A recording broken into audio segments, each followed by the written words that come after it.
हाय, मैं सोनिया हूँ विद्या गुरु से। करंट अफेयर्स का नया सेशन स्टार्ट कर रही हूँ। नवंबर 2021 के करंट अफेयर्स है। ये सेशन में बहुत सारे इंपॉर्टेंट क्वेश्चंस हैं, बहुत सारी इंपॉर्टेंट इवेंट्स होंगे, बहुत सारी बुक्स होंगी, क्रिकेट के बारे में बहुत सारी इंफॉर्मेशन होगी। बट आप ये देखिए कि हर बार की तरह यही चीज इंपॉर्टेंट है कि पूरा पैसेज नहीं आप पढ़ रहे हो, पूरी कहानी आप नहीं सुन रहे हो, आप सिर्फ इंपॉर्टेंट पॉइंट जो मैं ढूंढ के लाई हूँ सीधे सीधे आप वो याद कर रहे हो। तो करंट अफेयर्स का सेशन दैट वे आपके लिए इतना इंपॉर्टेंट हो जाएगा कि एक एक क्वेश्चन जो है, अगर आप इतना टाइम मेरे साथ स्पेंड करते हो तो 50 से 60 क्वेश्चंस एक वीडियो में सीख भी तो जाते हो ना। तो 50 से 60 क्वेश्चंस के लिए आपको पूरा वीडियो मेरे हिसाब से देखना चाहिए। वीडियो अच्छा लगेगा तो लाइक करना चाहिए और फ्रेंड्स जो तैयारी कर रहे हैं उनके साथ शेयर करना चाहिए। चैनल को सब्सक्राइब करेंगे, नोटिफिकेशन आते हैं, बेल आइकॉन प्रेस करने पे सब्सक्राइब करिए, बेल आइकॉन प्रेस करिए जरूर से, पक्का से, क्योंकि अगर आप ऐसा करोगे तो सारे के सारे इंपॉर्टेंट जो भी क्वेश्चंस हम पढ़ाते हैं, इंपॉर्टेंट वीडियोस अपलोड करते हैं, उसका नोटिफिकेशन आपके पास आ जाएगा। ये वीडियो बाइलिंगुअल मतलब हिंदी मीडियम में है प्राइमरीली। अगर आपको हिंदी में नहीं सुनना है लेक्चर को तो आप इंग्लिश वाले सेशन पे स्विच कर जाइए। इंग्लिश वाला session, that complete English medium session is also there in the playlist. Complete English medium session is recorded primarily for our students from South India, is recorded primarily for our students from north east India, those who are unable to understand Hindi well. पहले question से मैं start कर रही हूँ जो कि books के बारे में है। आपको ध्यान लगाना है और पॉइंट्स गिनते भी जाइए, साथ साथ मेरे बोलते जाइए ताकि वीडियो खत्म होने तक आपको सब याद हो जाए।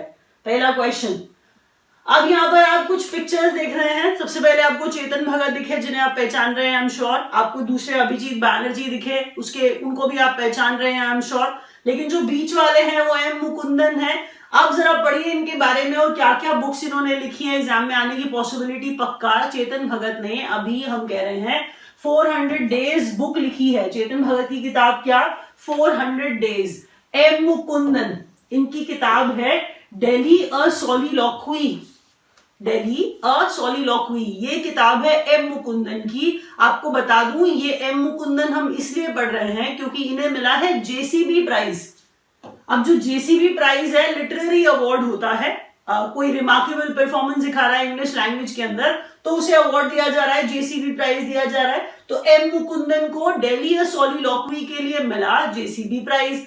नीचे वाले अभिजीत बैनर्जी जो Nobel prize winner, Nobel laureate हम कह रहे हैं, इन्हें नोबेल प्राइज मिला था इकोनॉमिक्स में। अब ये इंसान इतने इंपॉर्टेंट हैं तो इसीलिए इनकी किताब जो इन्होंने लिखी है वो है cooking to save your life. Abhijit Banerjee की किताब है। ये कुछ भी करेंगे इंपॉर्टेंट होगा आपके लिए। तीनों के तीनों इंपॉर्टेंट क्वेश्चन हैं, याद रखिएगा। आपने इसे एक क्वेश्चन माना है, 3 क्वेश्चन है, एग्जाम में आने की पॉसिबिलिटी है तभी मैंने डाले हैं। अब जरा देखिए, अगर मैं और किताबों की तरफ बढ़ूं तो सबसे पहले अमिताभ घोष आपको दिख रहे होंगे। अमिताभ घोष मैंने आपको लास्ट क्लास में भी पढ़ाए थे, इंपॉर्टेंट इंसान हैं ये। इसके बाद ये रमेश पोखरियाल निशंक हैं, इनका नाम आपने मेरे से बहुत बार सुना होगा जब ये यूनियन मिनिस्टर थे। उसके बाद नीचे आपको पुलेला दिख रहे होंगे, तो अब पुलेला गोपीचंद की बात मैं कर रही हूँ। किताबें 1 बाय 1 पढ़ते हैं, इंपॉर्टेंट है, ध्यान रखिएगा, एग्जाम में आने की पॉसिबिलिटी पूरी।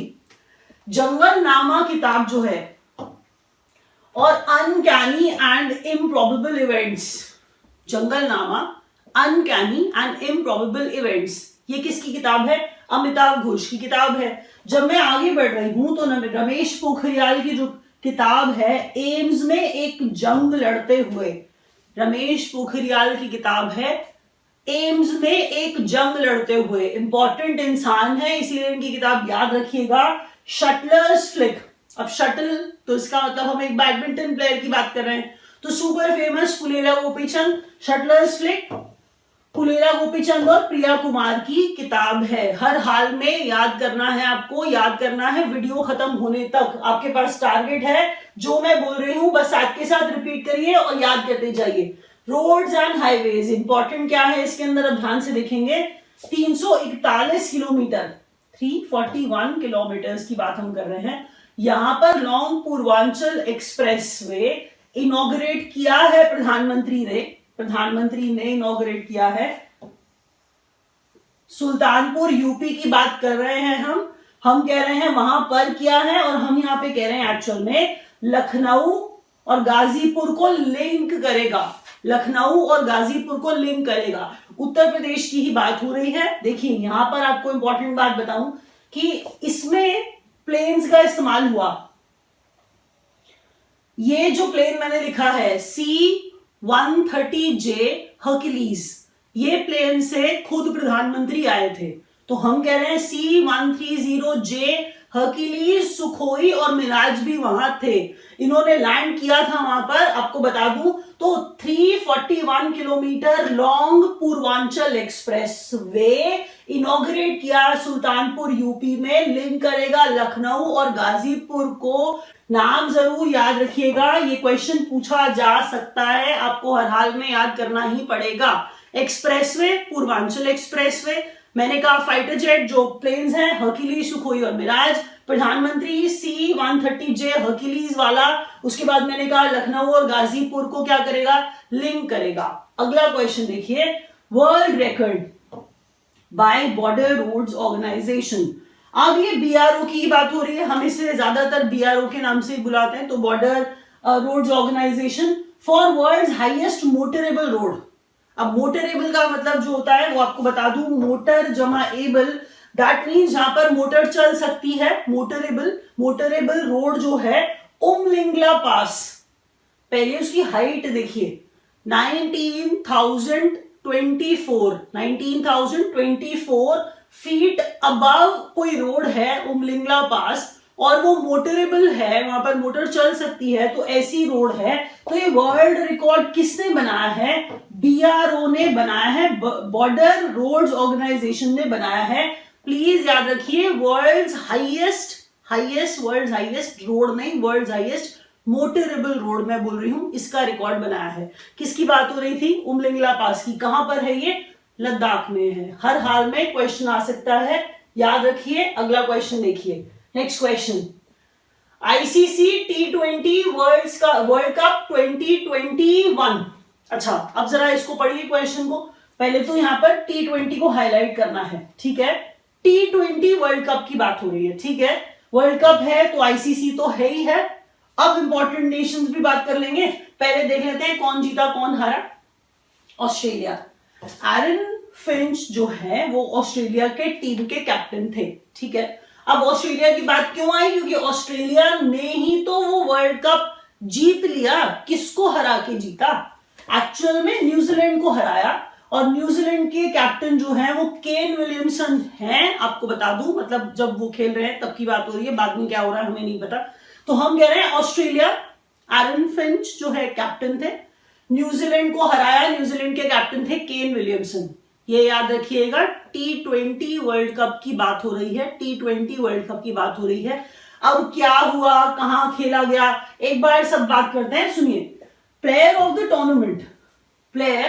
टूर्नामेंट डेविड वार्नर, जो ऑस्ट्रेलिया के ही टीम के हैं, ठीक है, ऑस्ट्रेलिया के टीम के डेविड वार्नर। ये कौन, प्लेयर ऑफ द टूर्नामेंट। हम बात कर रहे हैं ICC के T20 वर्ल्ड कप की, ठीक है। जब आगे बढ़े तो ज्यादा रन्स लेने के लिए, मोस्ट रन्स लेने के लिए, क्योंकि देखिए ये वर्ल्ड कप खेला गया है। अब यहां पर आप ये सोच रहे होंगे ना तो कोई ऑस्ट्रेलियन है ना तो न्यूजीलैंड है, क्या पढ़ाना स्टार्ट कर दिया, क्या दो ही टीम्स खेली थी वर्ल्ड कप, नहीं ना, और भी टीम्स थी ना। तो मोस्ट रन्स जो है वो पाकिस्तान के प्लेयर बाबर आजम ने बनाए। तो मोस्ट रन्स के लिए किसको अवार्ड मिला है, बाबर आजम, पाकिस्तान, मतलब ये ऐसा रिकॉर्ड उन्होंने बनाया है। उसके बाद जो फाइनल था उसका वेन्यू जो था वो दुबई का था, और Dubai UAE, United Arab Emirates है। मैंने क्या बताया, दोबारा बता देती हूं। मैंने बोला फाइनल्स जो था, फाइनल मतलब किसके बीच में हुआ था, ऑस्ट्रेलिया और न्यूजीलैंड के बीच में, ऐसे वाले फाइनल्स की बात मैं कर रही हूं। तो दुबई UAE में खेला गया फाइनल, ठीक है। ऑफिशियल एंथम जो था लिव द गेम, ठीक है। कंपोजर थे इसके अमित त्रिवेदी, बहुत अच्छे से सिंगर है, आप जानते भी हैं, आपने इनके बहुत सारे गाने भी सुने होंगे। तो अमित त्रिवेदी का लिव द गेम एंथम था। ऑस्ट्रेलिया ने जीता, हराया किसको, न्यूजीलैंड को हराया। दुबई में फाइनल्स खेला गया था। बाबर आजम जो थे वो मैक्सिमम रन्स के लिए, और हम कह रहे हैं डेविड वार्नर ऑस्ट्रेलिया के प्लेयर ऑफ द टूर्नामेंट बने, ठीक है। ICC T20 वर्ल्ड कप की बात हो रही है। ये सारे क्वेश्चंस पूछे जा सकते थे, उसमें से मैंने डाल दिए। अगला क्वेश्चन देखिए, अब क्या है, इंपॉर्टेंट डेज हैं, ध्यान से one by one. 15 November Birsa Munda's birth anniversary, declared as Janjatiya Gaurav दिवस। अब सुनिए, बिरसा मुंडा जो है हीरो ट्राइबल्स के माने जाते हैं, बहुत सारे ट्राइबल्स उन्हें भगवान की तरह पूजते हैं बिरसा मुंडा जी को। तो बिरसा मुंडा की 15 नवंबर को उनका बर्थ एनिवर्सरी होता है। उनके बर्थडे को, बिरसा मुंडा जी के बर्थडे को डिक्लेयर कर दिया है जनजातीय गौरव दिवस।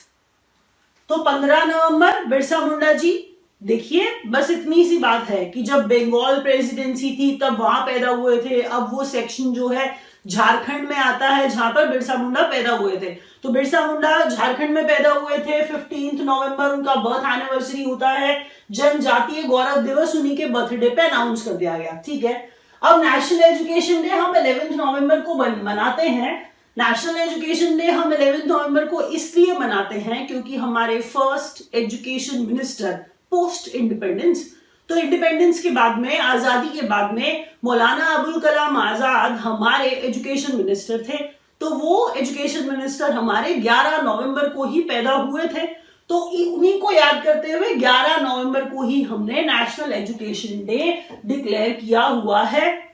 अब जब मैं आगे बढ़ रही हूं तो वर्ल्ड निमोनिया डे 12 नवंबर को मनाया जाता है। निमोनिया की स्पेलिंग आपको देखनी जरूरी है क्योंकि आप लोग निमोनिया की स्पेलिंग कुछ और बना देते हो, तो वर्ल्ड निमोनिया डे वो वैसे भी आना जरूरी होता है। तो 12 नवंबर को ऑब्जर्व करते हैं।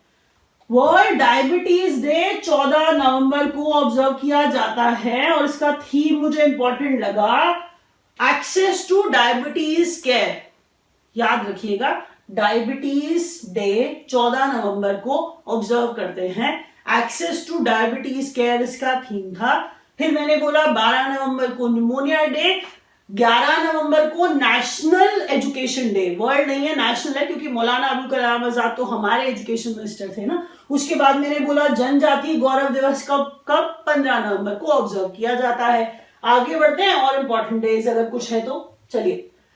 अब वर्ल्ड टॉयलेट डे 19 नवंबर को, तो अब से यही देख लीजिए, ये भी है। तो एक वर्ल्ड टॉयलेट डे जो है 19 नवंबर को, जिसमें वैल्यूइंग टॉयलेट्स इसका थीम है।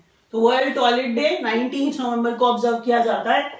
राष्ट्र रक्षा समर्पण पर्व, राष्ट्र रक्षा समर्पण पर्व। अब ये पर्व है तो एक दिन नहीं, झांसी की बात हो रही है, वहां पर मनाया गया। तो 17 से 19 नवंबर को, 17 से 19 नवंबर को सेलिब्रेट किया गया राष्ट्र रक्षा समर्पण पर्व।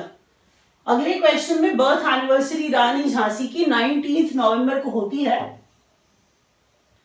अब बर्थ एनिवर्सरी एक्चुअल में इंदिरा गांधी की भी 19 नवंबर होती है। कोइंसिडेंट, हम कह रहे हैं कि 19 नवंबर को इंदिरा गांधी जी भी पैदा हुई थी और 19 नवंबर को भी झांसी की रानी भी पैदा हुई थी। तो याद रखिएगा कुछ इंपॉर्टेंट बातें। अगला क्वेश्चन, चलिए अब थोड़े से बैंकिंग न्यूज को डिस्कस करेंगे। कुछ इंपॉर्टेंट चीजें आपके आने की, एग्जाम में आने की पॉसिबिलिटी हमेशा होती है। तो retail investors can by government securities via RBI's retail direct gilt account.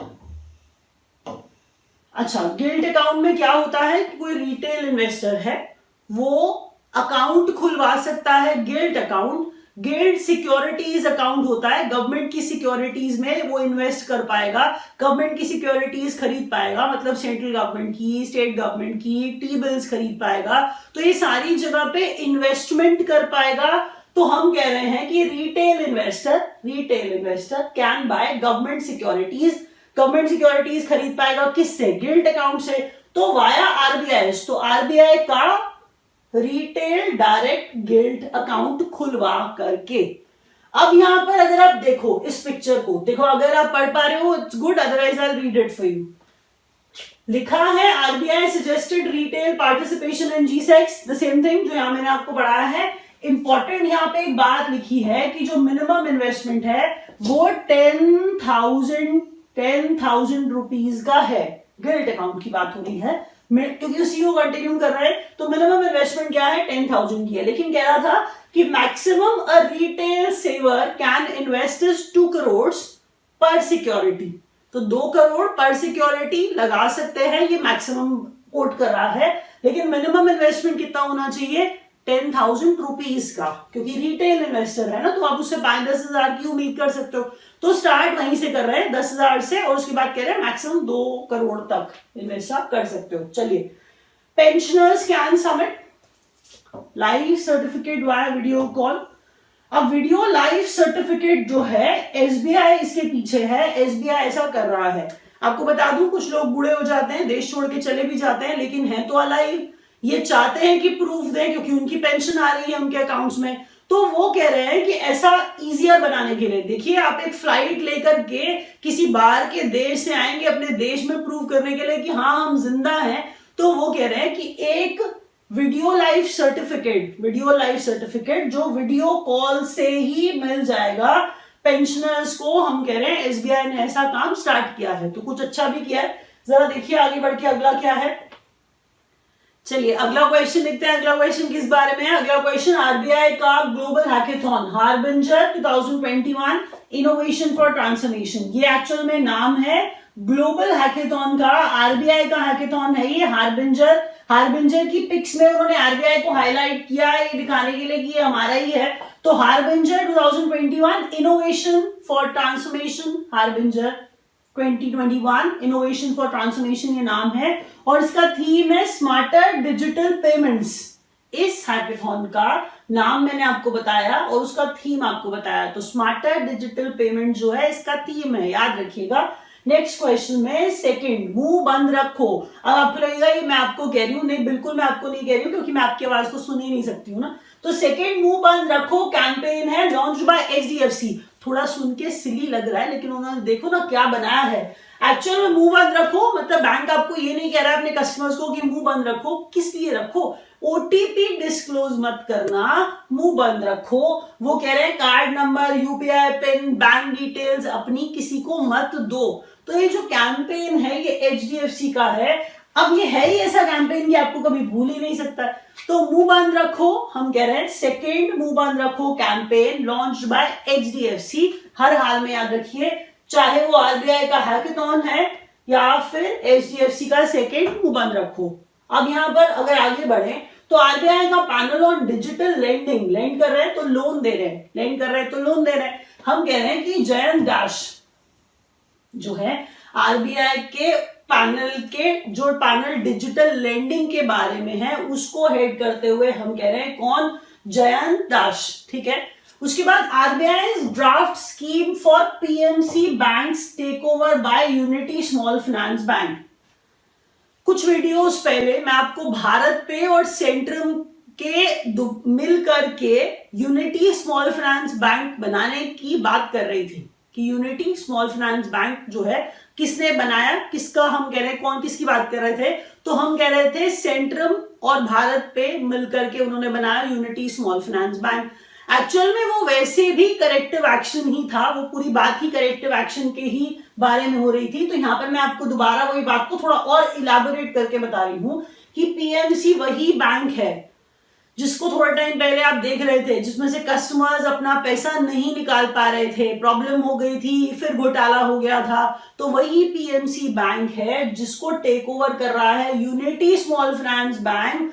उसके लिए आरबीआई ने ड्राफ्ट स्कीम जो है वो प्रेजेंट करी है, वो दी है। यूनिटी स्मॉल फाइनेंस बैंक किसका, भारत पे और सेंट्रम वाला unity small finance bank PMC को टेक ओवर करेगा, तो उसके लिए ड्राफ्ट स्कीम दिया है आरबीआई ने। नेक्स्ट क्वेश्चन में नॉन डिपॉजिट टेकिंग और डिपॉजिट टेकिंग एनबीएफसी की बात हम करने वाले हैं, ठीक है। तो एनबीएफसी पहले बात करते हैं डिपॉजिट टेकिंग, जो डिपॉजिट लेती है। तो हम कह रहे हैं अगर 10 या फिर और मोर ब्रांचेस अगर हो किसी डिपॉजिट टेकिंग एनबीएफसी की 10 या 10 से ज्यादा ब्रांचेस हैं तब, और नॉन डिपॉजिट टेकिंग एनबीएफसी पे तो हमेशा ही कंडीशन रखी जाती है कि अगर उसका जो साइज है, एसेट साइज जो है वो 5,000 करोड़ या फिर कह रहा है कि मोर और ज्यादा हो, मतलब 5,000 करोड़ एसेट साइज है या फिर ज्यादा हो, और हैविंग कस्टमर इंटरफेस, तो उनको अपॉइंट करना पड़ेगा इंटरनल ऑम्बुड्समैन। देखिए ऑम्बुड्समैन वो व्यक्ति, वो इंसान है जो कंप्लेंट्स, जो कस्टमर ग्रीवेंसेस लेता है, ठीक है। आपको बैंक के खिलाफ कोई कंप्लेंट करनी है तो आप हर बार कहीं पुलिस में या फिर कहीं कोर्ट में तो नहीं जा सकते हो ना, बहुत बड़े बड़े प्रोसेस हैं वो, तो कुछ छोटी छोटी चीजें होती है ना, तो जो आपको जो है ऑम्बुड्समैन जो हैंडल कर सकता है। तो हम कह रहे हैं कि इंटरनल ऑम्बुड्समैन जो है वो एनबीएफसीज को भी रखना है। तो हम कह रहे हैं कंडीशन क्या है, कौन सी एनबीएफसीज को ऑम्बुड्समैन रखना पड़ेगा, अपॉइंट करना पड़ेगा। तो जो अगर डिपॉजिट टेकिंग है, अगर उनकी 10 और 10 से ज्यादा ब्रांचेस है, तो सोचिए ना किस लेवल का कस्टमर इंटरफेस होगा, मतलब कस्टमर इंटरेक्शन होगा। अगर नॉन डिपॉजिट टेकिंग है तो नॉन डिपॉजिट टेकिंग में 5,000 करोड़ का एसेट साइज हो या उससे ज्यादा हो, कस्टमर इंटरफेस अगर है तो कह रहे हैं इंटरनल, अगर कस्टमर इंटरफेस उनका है तो इंटरनल ऑम्बुड्समैन उनको क्या करना पड़ेगा, अपॉइंट करना पड़ेगा। अगला क्वेश्चन देखिए, चलिए अब आर्ट एंड कल्चर, ठीक है, थोड़ी पिक्चर्स देखिए, 2 मिनट के लिए खुश हो जाइए और फिर अब आगे बढ़िए। अब जरा यहाँ पे देखिए, 6th Indian city to become member of UNESCO creative cities network, Srinagar. मैंने क्या कहा, दोबारा सुनिए, 6th Indian city to become member of UNESCO creative cities. UNESCO creative cities में, यूनेस्को क्रिएटिव सिटीज नेटवर्क के अंदर 6ठी इंडियन सिटी है जो इसका मेंबर बन गई है, वो है श्रीनगर। अब कैटेगरीज होती हैं जिनमें इनको लिस्ट किया जाता है यूनेस्को में। आपने कहा 6ठी सिटी है तो इसका मतलब 5 का नाम याद करना तो कोई बहुत बड़ी बात नहीं हो जाएगी, लेकिन जब 15 हो जाएंगी तब मैं नाम याद नहीं कराऊंगी। मैं ये कह रही हूं अभी तक 6th ही है तो ऊपर की 5 को याद कर लीजिए। मैं कह रही हूं कि मुंबई, चेन्नई, हैदराबाद, वाराणसी, जयपुर, हम कह रहे हैं ये सिटीज हैं 1 2 3 4 5। अब 6ठी कौन सी, श्रीनगर। किस कैटेगरी में, क्राफ्ट एंड फोक आर्ट की कैटेगरी में इसको रखा गया। नीचे में जब आप पढ़ रहे हैं तो नेशनल ट्राइबल डांस फेस्टिवल मनाया गया, तो 2021 वाला हम कह रहे हैं रायपुर, छत्तीसगढ़ में। मैं एक बार और पढ़ देती हूँ, शायद हो सकता है आपको ना समझ में आया हो। तो श्रीनगर 6ठी इंडियन सिटी बन गई है यूनेस्को क्रिएटिव सिटीज नेटवर्क में। पहली 5 सिटीज जो है वो मुंबई, चेन्नई, हैदराबाद, वाराणसी, जयपुर हैं। नेशनल ट्राइबल डांस फेस्टिवल 2021 जो मनाया गया रायपुर, छत्तीसगढ़ में। अगला क्वेश्चन देखिए, देखिए सिर्फ वीडियोस देखने से फायदा नहीं होता है, आपको पॉइंट्स लिखने पड़ेंगे, आपको तभी तो याद रहेगा, तभी तो आप मुझे फीडबैक दोगे ना मेरे कराए हुए कितने क्वेश्चंस आए, मैं इंप्रूव कैसे करूंगी। अगर मैं कुछ और क्वेश्चंस डाल सकती हूं तो मेरे को आपके फीडबैक से ही पता चलेगा कि कितने कराए हुए क्वेश्चंस आए। तो लिखिए, प्लीज लिखिए, नोट्स बनाइए। अब यहाँ पर सिटमेक्स है, ठीक है, तो सिटमेक्स में ये पहला क्या है, सिंगापुर है, फिर दूसरा क्या है, इंडिया है, और टी क्या है, थाईलैंड है। अब हम कह रहे हैं सिटमैक्स जो है मैरीटाइम एक्सरसाइज है, तभी मैंने वहां पर देखिए सी की फोटो लगा दी, मैरीटाइम नेवी सी की फोटो लगाई, इसीलिए तो शिप का नाम आईएनएस करमुक मैं आपको बता भी रही हूं ना, जो हमारी तरफ से पार्टिसिपेट कर रहा है, इसका मतलब नेवल एक्सरसाइज, सिटमैक्स मैरीटाइम एक्सरसाइज। तो हमने कहा Singapore, India, Thailand, maritime exercise, ये फुल फॉर्म, ये नाम सिटमैक्स का। इसका वेन्यू जो था अंडमान सी था, इसका वेन्यू क्या था, अंडमान सी था। कंट्रीज के नाम मैंने आपको बता दिए, आईएनएस करमुक थी जो हमारी तरफ से पार्टिसिपेट कर रही थी सिटमैक्स के अंदर। चलिए नीचे वाला देखिए, एक्सरसाइज शक्ति 2021 इंडिया और फ्रांस के बीच में, इसका वेन्यू है military school of Draguignan, France, Frejus या फिर फ्रांस। कुछ कुछ जगह पे military school of Draguignan Frejus लिखा था, मतलब फ्रांस की बात हो रही है, उसी के एक टाउन की बात हो रही है, तो फ्रांस लिखा हुआ भी था, तो आप दोनों ऐसे ही पढ़ के चलिए, फ्रांस की ही बात हो रही है, military school of Draguignan Frejus, France. Exercise Shakti जहां कंडक्ट कराई गई, किसके बीच में, इंडिया और फ्रांस के बीच में। अगला क्वेश्चन देखिए, तो अगला क्वेश्चन यहाँ पर कुछ आपको पिक्चर्स दिखाई देंगी, ठीक है, यहाँ पर आप देख रहे हैं कि कुछ कुछ वेन्यूज जो हैं वो डिसाइड हो गए हैं।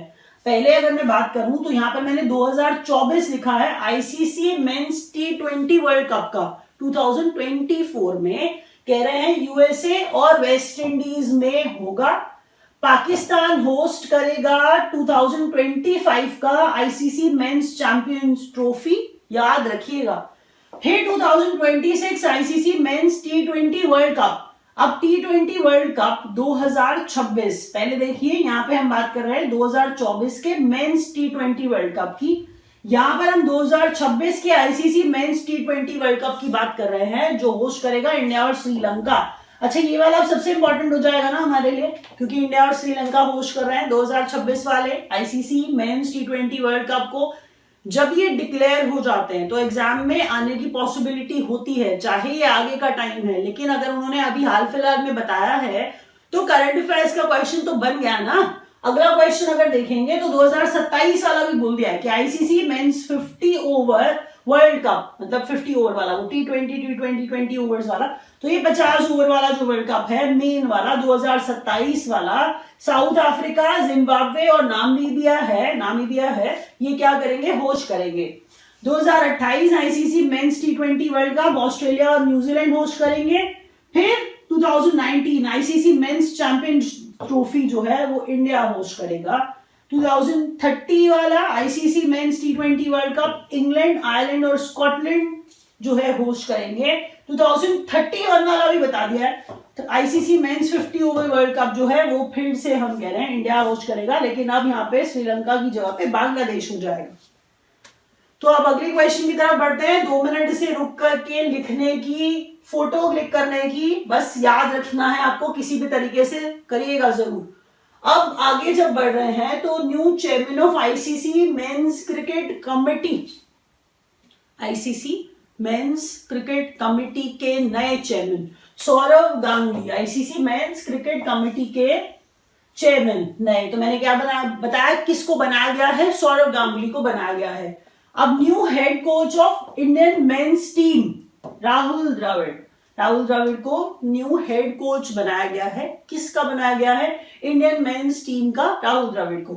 फिर next head of national cricket academy, ध्यान से देखिएगा, अब यहाँ पर नेशनल क्रिकेट एकेडमी के हेड की बात मैं कर रही हूं, तो वीवीएस लक्ष्मण को नेशनल क्रिकेट एकेडमी का हेड बना दिया गया है।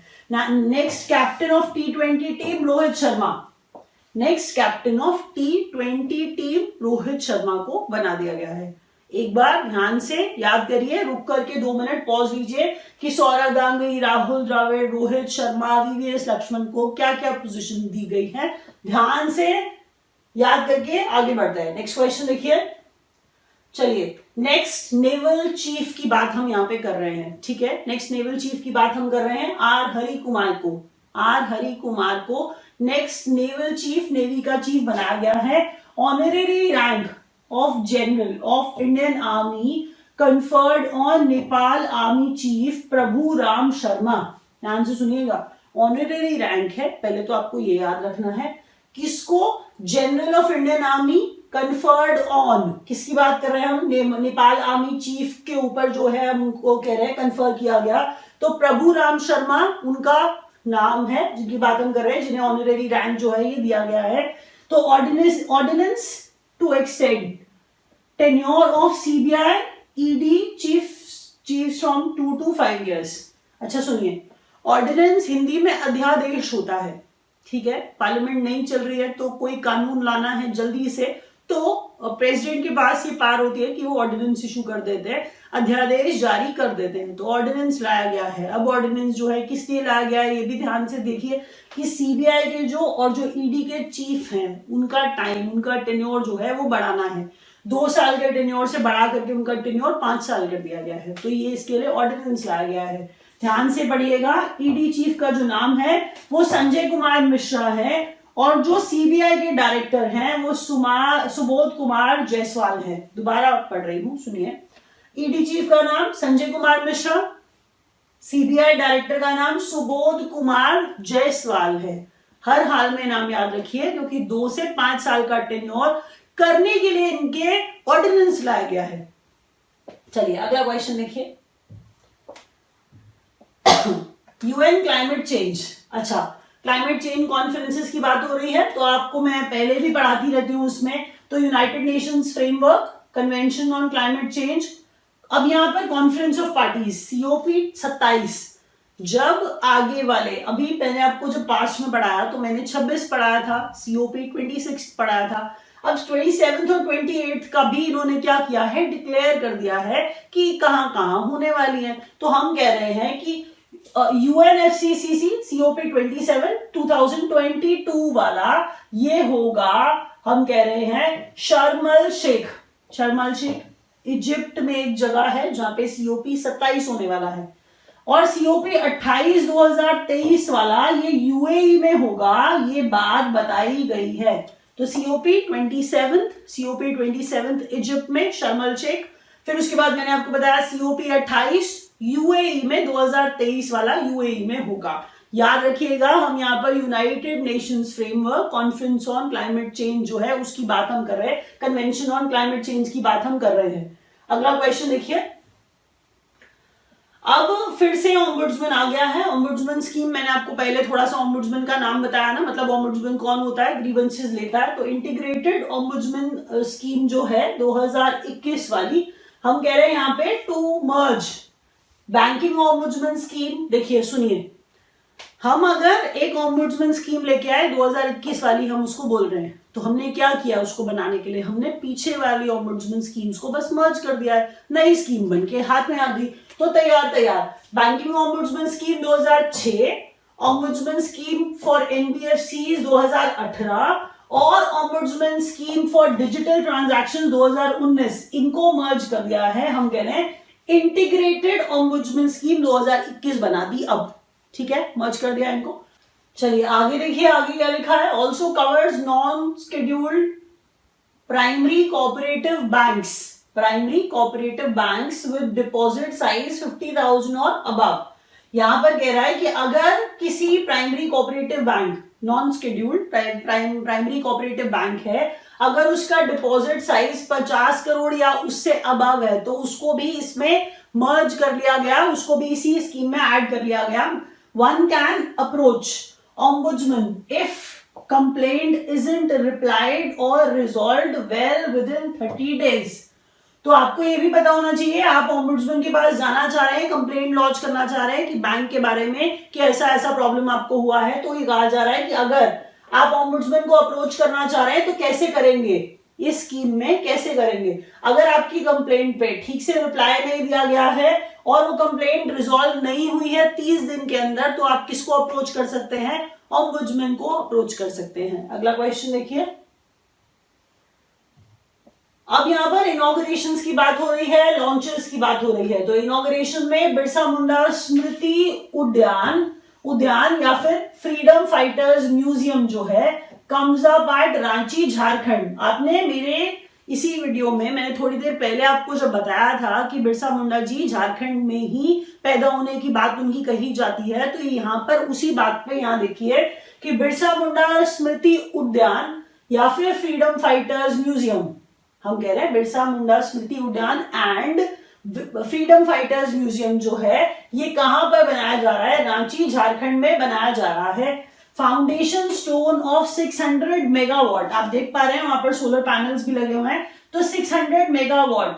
अब यहां पर ultra mega solar power park led at, यहां पर हम कह रहे हैं गरौथा झांसी यूपी की बात यहां पर हो रही है। तो फाउंडेशन स्टोन किसका, 600 megawatt ultra mega solar plant park की बात हो रही है, उसके बनाए जाने की बात हो रही है, इसीलिए मैंने ऐसा पैनल वहां पे रखा है। तो गरौथा झांसी में ये आएगा 600 मेगावाट का ultra mega solar park plant जो है, पार्क जो है। अब यहां पर नेक्स्ट अगर आप देख रहे हो तो पलखी हाईवे प्रोजेक्ट है टू बूस्ट पिलग्रिमेज इन, अब यहां पर हम बात कर रहे हैं पंडारपुर, यहां पर ये महाराष्ट्र में है, पंडारपुर जो है ये महाराष्ट्र में है। मैंने क्या कहा, पलखी हाईवे प्रोजेक्ट है जो बूस्ट करेगा पिलग्रिमेज को, पिलग्रिमेज वो तीर्थ यात्रा वाली जो बात होती है वो हम कह रहे हैं। तो Palkhi highway project to boost pilgrimage in Pandharpur Maharashtra. कुछ इंपॉर्टेंट चीजें हैं, याद रखिए और आगे बढ़ते हैं। नेक्स्ट क्वेश्चन देखिए, नेक्स्ट क्वेश्चन में इनॉग्रेशन और लॉन्चेस में दोबारा Shri Adi Shankaracharya Samadhi and statue unveiled at Kedarnath. Adi Shankaracharya का नाम हम जानते हैं, कहा जाता है कि फ्लड्स में टूट गया था इनका स्टैचू, तो कह रहे हैं कि आदि श्री आदि शंकराचार्य की जो समाधि और स्टैचू हम कह रहे हैं केदारनाथ में दोबारा से लाया गया है। आप देखिए जरा पिक्चर को।